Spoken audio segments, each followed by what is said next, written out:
2014 में साइबेरिया के ऊपर से एक हेलीकॉप्टर गुजर रहा था। तभी पायलट का ध्यान जमीन पर मौजूद एक अजीबो गरीब चीज ने अपनी तरफ खींच लिया। एक बहुत बड़ा सिंक होल जिसकी चौड़ाई 80 फीट और गहराई 15 स्टोरी बिल्डिंग जितनी थी। पायलट ने सिंक होल के करीब 2-4 चक्कर लगाए, चंद फोटोज कैप्चर की और फिर वहां से चला गया। लेकिन जब ये फोटोज इंटरनेट पर पोस्ट हुई तो ये खबर आग की तरह पूरी दुनिया में फैल गई। कई साइंटिस्ट, जियोलॉजिस्ट और आर्कटिक रिसर्चर्स ने आज से पहले इतना बड़ा सिंक होल कभी नहीं देखा था, और वो भी जो रातों रात बन गया हो। इसका वॉल्यूम इतना ज्यादा है कि इसमें 10 ओलंपिक साइज के स्विमिंग पूल्स का पानी भी आसानी से भरा जा सकता है। पर ये अचानक बना कैसे, ये एक्सप्लेन करना फिलहाल किसी के बस की बात नहीं थी। एटलीस्ट ये फोटोज देखकर तो बिल्कुल नहीं। नाजरीन, रशिया के नॉर्थ में वाक़े साइबेरिया का ये हिस्सा यमल पेनिनसुला कहलाता है। यहाँ एक्सट्रीम कंडीशंस की वजह से आबादी ना होने के बराबर है। पूरे यमल पेनिनसुला में सिर्फ चंद हजार खाना बदोश रहते हैं, और उनकी लैंग्वेज में यमल का मतलब है जमीन का आखिरी हिस्सा। यमल के इस सिंक होल की खबर के बाद आर्कटिक जियोलॉजिस्ट ने यहाँ का रुख करना शुरू किया। वैसे तो दुनिया में पहले भी कई बार सिंक होल्स बने हैं, और कई तो शहरों के बीच में भी नमूदार हो चुके हैं। कभी गाड़ियां निकलते देखे जाते हैं तो कभी कभी पूरे के पूरे घर। ये सिंक होल्स ज्यादातर पानी के बहाव की वजह से बनते हैं, क्योंकि पानी नीचे की जमीन को कमजोर बना देता है। लेकिन जियोलॉजिस्ट का कहना है कि यमल का ये सिंक होल किसी भी तरह से नॉर्मल नहीं लगता, क्योंकि नॉर्मल सिंक होल्स का बॉर्डर फ्लैट होता है, ना के उभरा हुआ। और जैसा कि नॉर्मल सिंक होल जमीन के हिस्से को अंदर निकल लेता है, यानी उसके अंदर से बाहर कुछ नहीं निकलता, पर यमल के इस सिंक होल पर जब गौर किया गया तो इसकी एजेस भी उभरी हुई थी, और इसका मलबा दूर दूर तक फैला हुआ था। पत्थरों के टुकड़े 200 से लेकर 900 मीटर के रेडियस तक फैले हुए पाए गए। इस तरह का मलबा वहीं देखने को मिलता है जहां कोई एस्ट्रॉइड आकर गिरा हो। पर रिसर्चर्स को सिंक होल के अंदर किसी एस्ट्रॉइड के टकराने का कोई भी एविडेंस नहीं मिला। साइंसदानों का ख्याल है कि ऐसा सिर्फ एक ही कंडीशन में हो सकता है, एक बहुत बड़ा कुदरती धमाका। नॉर्मली जमीन के अंदर उबलने वाला लावा इस किस्म के धमाके पैदा कर सकता है, पर अगर ये सच है तो सिंक होल से बाहर निकलने वाला लावा या वॉल्केनिक रॉक कहीं तो नजर आए। इस सिंक होल के इर्द गिर्द पत्थर तो हैं, लेकिन इनका वॉल्केनो से दूर दूर तक कोई रिलेशन नहीं बनता। फिर आखिर क्रेटर जैसा दिखने वाला ये सिंक होल बना तो बना कैसे? ये जानने के लिए इसके अंदर हवा, पानी और मिट्टी के कुछ सैंपल्स कलेक्ट किए गए, और इस बार साइंसदानों को एक दिलचस्प सुराग मिल ही गया। इन तमाम सैंपल्स को जब टेस्ट किया गया तो इसमें एक चीज बहुत ज्यादा क्वांटिटी में पाई गई, मीथेन गैस। खाना पकाने और गर्माइश के लिए इस्तेमाल होने वाली मीथेन एक नेचुरल गैस होती है जो कि कार्बन और हाइड्रोजन के साथ मिलकर बनती है। अगर ये ज्यादा क्वांटिटी में हो तो हवा से मिलने पर इसमें फौरन आग भड़क उठती है। अब इस बात के काफी ज्यादा चांसेस थे कि ये सिंक होल जमीन से निकलने वाली मीथेन गैस की वजह से बना था। ये मिस्ट्री अब साइंसदानों के लिए खत्म हो चुकी थी, और उनका इस मामले की गहराई तक जाने में कोई इंटरेस्ट नहीं बचा था। पर इससे पहले कि वो ये जानते कि इतनी ज्यादा मीथेन गैस आई कहां से है, यमल पेनिनसुला पे ही 8 मजीद सिंक होल्स बरामद हो गए।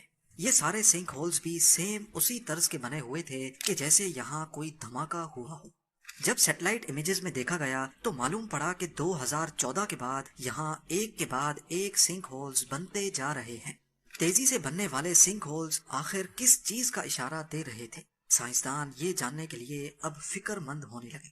लेकिन इससे भी ज्यादा बेचैन करने वाली चीज ये थी कि इन तमाम सिंक होल्स का क्लाइमेट चेंज के साथ बहुत बड़ा कनेक्शन था। 2014 में यहाँ सबसे पहला सिंक होल बना था, और उसके अगले ही साल साइबेरिया में रिकॉर्ड हाई टेम्परेचर नोटिस किया गया, और बाकी तमाम सिंक होल्स भी इसी हाई टेम्परेचर के दौरान ही बने थे। 19वीं सदी की शुरुआत से लेकर आज तक पूरी दुनिया का एवरेज टेम्परेचर 1 डिग्री सेल्सियस तक बढ़ा है, लेकिन आर्कटिक सर्कल में टेम्परेचर बढ़ने की स्पीड डबल है। तो अब साइंसदान ये सोचने पर मजबूर हो गए कि इन सिंक होल्स का क्लाइमेट चेंज के साथ क्या कनेक्शन है, और अर्थ का फ्यूचर क्या होगा अगर ये एक आगे बढ़ते गए। एक तरफ यमल के सिंक होल्स पर गहरी रिसर्च चल रही थी, तो दूसरी तरफ यमल से बहुत दूर आर्कटिक सर्कल में ही साइंसदानों की एक दूसरी टीम को कुछ अनोखा देखने को मिला, जो शायद यमल के सिंक होल की पहेली को सुलझाने की सबसे अहम कड़ी थी। الاسکا کے نارتھ ویسٹ کوسٹ کے قریب ایزی لیک ہے جو لوکلز کے مطابق کچھ مہینوں سے بہت آڈ بیہیو کر رہی ہے۔ ایزی لیک کے اندر سے ببلز نکل رہے ہیں جیسا کہ پانی بوائل ہو رہا ہو۔ اس مسٹری کی کھوج میں سائنسدانوں کی ایک ٹیم یہاں پر آ پہنچی۔ ان ببلز کے سیمپلز لیے گئے تو معلوم پڑا کہ یہ بھی میتھین گیس کے ببلز ہیں۔ آرکٹک ریجن میں ہلکی پھلکی میتھین گیس کا لیک ہونا ایک بہت کامن بات ہے، لیکن اس کیس میں حیرانی کی بات یہ تھی کہ ایزی لیک سے ہر روز 10 ٹن میتھین نکل رہی تھی۔ پورے آرکٹک ریجن میں یہ پہلی بار ہو رہا تھا کہ کہیں سے اتنی زیادہ میتھین گیس نکلی ہو۔ ریسرچ ٹیم نے ایزی لیک میں پانی کے اندر جا کر میتھین گیس کا سورس دیکھنے کا فیصلہ کیا۔ ویسے تو ایزی لیک 3 فٹ گہری ہے، لیکن جس جگہ سے ببلز نکل رہے تھے وہ جگہ بہت زیادہ ڈیپ تھی جہاں ڈائیورز کا جانا ممکن نہیں تھا۔ لہٰذا سونار اسکیننگ کی مدد سے ایزی لیک کے نیچے زمین کا ایک 3D ماڈل بنایا گیا۔ معلوم پڑا کہ جہاں سے ببلز نکل رہے ہیں وہاں لیک 50 فٹ تک ڈیپ ہو جاتی ہے۔ ایک طرف یمل میں سنک ہولز کے بننے کی وجہ بھی میتین گیس ہی بتائی جا رہی تھی، دوسری طرف ایزی لیک کے نیچے سے بھی بہت زیادہ کوانٹٹی میں میتین گیس لیک ہو رہی تھی۔ یہ دونوں لوکیشنز آرکٹک سرکل میں ہی آتی ہیں، اور تو اور ان دونوں کے بیچ میں ایک چیز اور بھی کامن ہے، وہ یہ کہ یہ دونوں لوکیشنز زمین کی ایسی قسم کے اوپر موجود ہیں جس کو پرما فراسٹ کہا جاتا ہے۔ پرما فراسٹ اس قسم کی زمین کو کہتے ہیں جو اندر سے پوری طرح سے فروزن ہو، جمی ہوئی ہو۔ یہ بہت بڑے ایریا پر پھیلی ہوئی زمین ہے جس میں رشیا، کینیڈا اور الاسکا کا کافی حصہ شامل ہے۔ ریسنٹ ریسرچ سے معلوم پڑا ہے کہ آرکٹک سرکل میں ٹیمپریچر بڑھنے کی وجہ سے پرما فراسٹ اب پگھلنا شروع ہو گیا ہے، یعنی جس زمین پہ لیکس، پہاڑ، ریورز اور جنگلات کے ساتھ ساتھ انسان کے بنائے ہوئے اسٹرکچرز کھڑے ہوں وہ اندر سے میلٹ ہو جائے تو اس کے نتیجے میں جو کچھ ہوگا اس کو امیجن کرنا بھی کافی مشکل ہے۔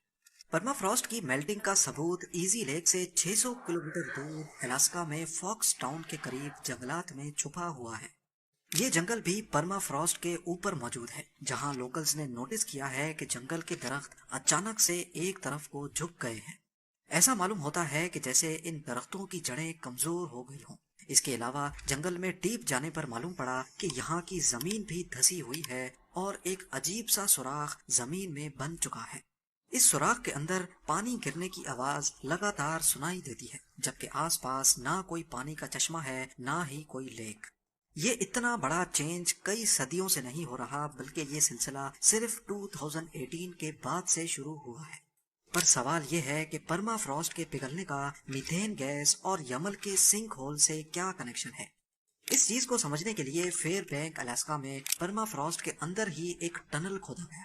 اس ٹنل کے اندر کیا دیکھا جاتا ہے کہ جمی ہوئی زمین کے ساتھ ساتھ قدیم دور کے جانوروں کے ڈھانچے بھی جمے ہوئے ہیں، جس میں میمتھ، اسٹیپ بائسن اور ہزاروں سال پرانی گھاس بھی پریزرو ہو رکھی ہے۔ اس سے یہ ظاہر ہوتا ہے کہ پرما فراسٹ کے اندر آرگینک میٹر کی بھی بہت زیادہ کوانٹٹی ہے۔ یہ تو آپ سب کو معلوم ہوگا کہ تمام آرگینک میٹر کے اندر کاربن ہوتا ہے۔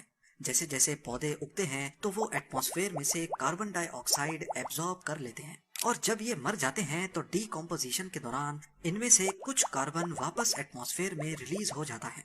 لیکن آرکٹک سرکل میں فریزنگ ٹیمپریچر کی وجہ سے ڈی کمپوزیشن کا پروسیس بہت سلو ہوتا ہے، اس لیے ہزاروں سالوں کے عرصے کے دوران بہت سارے آرگینک میٹر اب پرما فراسٹ کے اندر پریزروڈ ہیں، یعنی ان کی باڈیز ابھی ڈی کمپوز نہیں ہوئی اور ان کے اندر ابھی بھی کاربن موجود ہے۔